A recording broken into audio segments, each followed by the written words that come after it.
Hi everybody, thanks for checking out this video here on G4G. Today's background soundtrack is brought to you by the UT2K4 soundtrack.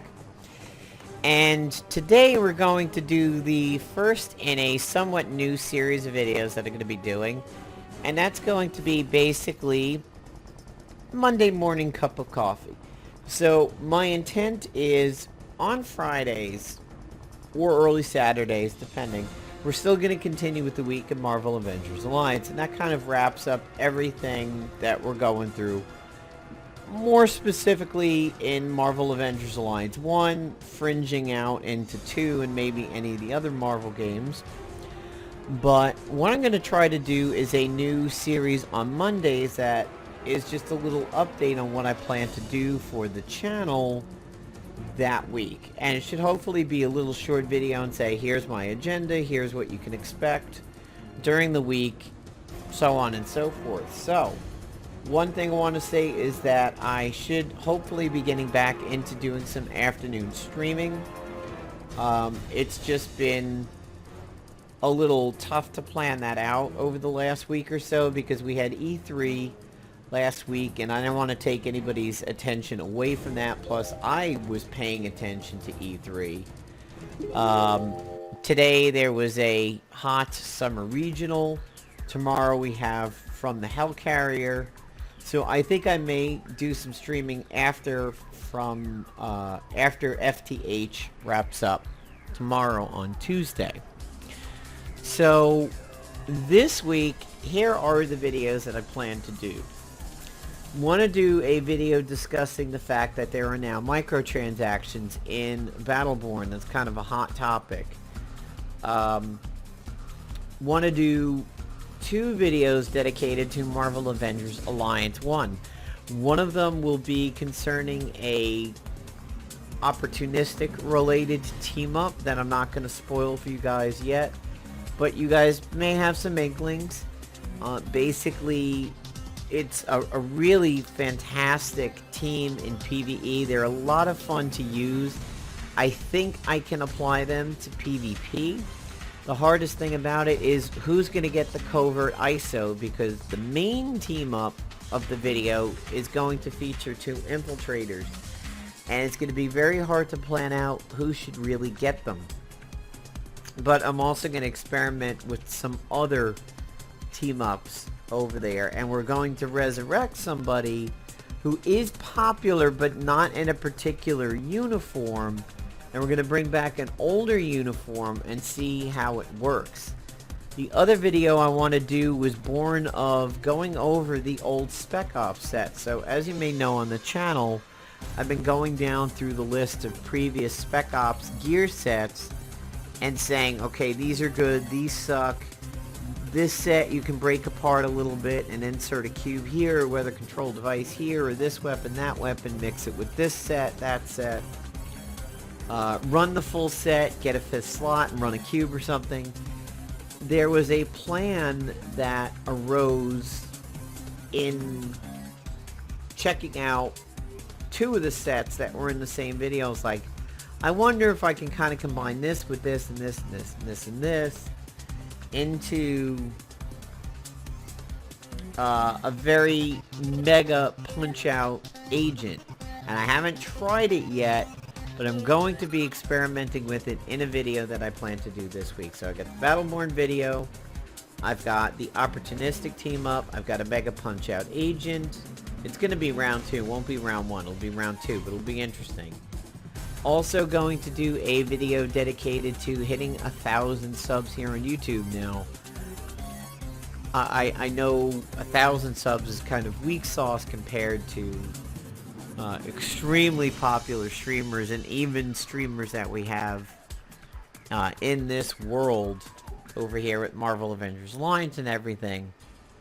But, you know, for somebody who did not set out to do this, you have a lot of YouTubers who set out now to be the next Markiplier and PewDiePie and, you know, all that kind of stuff. Back when I started producing videos on YouTube, they didn't start with that intent. It was the intent to share with people and, you know, see their reactions and everything. So to hit 1,000 subs, for me, it's nothing to shake a stick at. So I will be doing a video on that, kind of discussing a history of the channel and talking about myself and even how I produce videos and whatnot. I had recorded this video once before, but had stupid sound bug again where there was no microphone. So what I was doing at the time was going through mission 1 and showing you the team up that I used for it and how to effectively just burst your way through there. My agent at the time, he was running this very heavy opportunistic setup of Ruda, Master Sword, Weather Control Device, which, don't forget, Hailstorm does have an opportunistic debuff in it, and the Titanium RPG.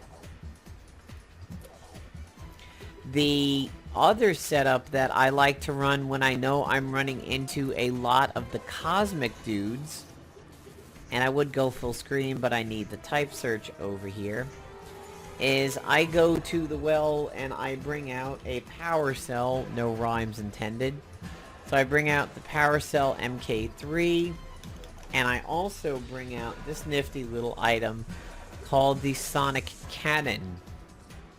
The sonic cannon generalizes, and it will generalize even if you don't have the power cell equipped. But if you have the highest power cell, it also applies neutralized and exhausted. Now, neutralized and exhausted don't affect them because they all run PvP related ISOs that make it so you cannot run their class specific shutdown debuff. But generalized is still on the table, so if you generalize an infiltrator, even if you stop them from having counterattacks, once they are generalized, they don't gain counterattacks. And once you generalize a tactician, they're not going to get double attacks off a blaster, even if they're unexhaustible. Now, bosses, obviously that's different. Bosses are never exhaustible. Of course, you can also build the gear that takes away the cosmic powers of those grunts and everything. That's also a viable strat. I was actually using a combination of the rectifier and the power cell and the sonic cannon to do it. Avalanche, if you've... well, yeah, Avalanche would also be phenomenal. Electro is not quite as good because those people don't do generalized, they do disadvantage, which means, okay, if you're a scrapper, you're going to get winded. When they have that cosmic thing, they're immune to the winded. So you get where I'm going there. If you have a pretty high-powered avalanche, that should probably be a good way to go. And I think Silk causes generalization, but AoE generalization, honestly, Avalanche is the clear winner because he has a quick action generalize. So that works out phenomenally well. So that's what I had been doing. Now the rest of the teammates from mission 1 that I always do, once I realized how powerful they were, is basically Rocket Raccoon and Star-Lord. You get the Guardians of the Galaxy bonuses, and Star-Lord with Hair Trigger is phenomenal. Now, okay, yeah, gun attacks generate grit. So I'm running him with Sandy and collateral damage, so that if I do a single target, I'll get some splash. He's running ionizing on the 1, increased chance to crit on the 9. He could have some stuff here. I didn't bother, because it's honestly not making a difference. He still kicks ass. Excuse me, a little tired. Here is my totally tricked out Star-Lord. This guy's got a fucking GPS on him, and he's got spinners, and he's got low jack. I mean, he's just jacked to the nines. He's running triggered, and he's running perfect shot, increased chance to hit, mauling, which sets up a nice little flank, and on call. Triggered is what makes everything great for that Star-Lord. The ability to know that you will follow up his 6 and his 9 with Spray and Pray, which initiates for Rocket Raccoon. It's an absolute cascade of beauty there.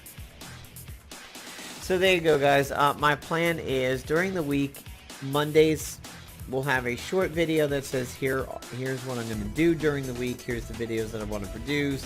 Here's what I'm going to try to do for streaming. Also, it'll allow me to talk about any corrections or retractions I may need to make from the Week in Marvel Avengers Alliance. And if I have a data call or an information request that goes out in the Week in Marvel Avengers Alliance, like for example, Marvel Avengers Alliance 2 replaced a lot of dedicated 5 gold bar rewards with gold power cells. To me and a few others, it was good. We were making more than 5 off of those cells. I made 8 and 10 instead of 5 and 5, and now I don't remember what my third or fourth was, but I have not pulled a gold cell that's been below 5, and that's what I'm hearing from other people. Then again, Alex commented recently he'd pull like 3, 3, and 2. So for him, it's been a detriment to do that. He's been running lower. So that's the kind of stuff that I want to talk about in the Monday videos, is whatever results I get from any questions asked in the Week in Marvel Avengers Alliance. I feel it's a nice little bookend over here. Monday kind of sets the tone for what I want to do with the week, and Friday like wraps it all up. Definitely want to get around to doing the 1K subs video this week, and hype from Napalm's Army there. Really appreciate the 1K subs and everything. Never set out to be a 1K sub streamer, 1 million subs, 100. I mean, I just wanted to put videos out there discussing things that meant something to me, and see how people respond to it. So, yep, look for those videos. Battleborn microtransactions, 2 Marvel Avengers Alliance videos, and the 1K sub video. Thanks a lot, guys. Hope you enjoy the week. Have a good one.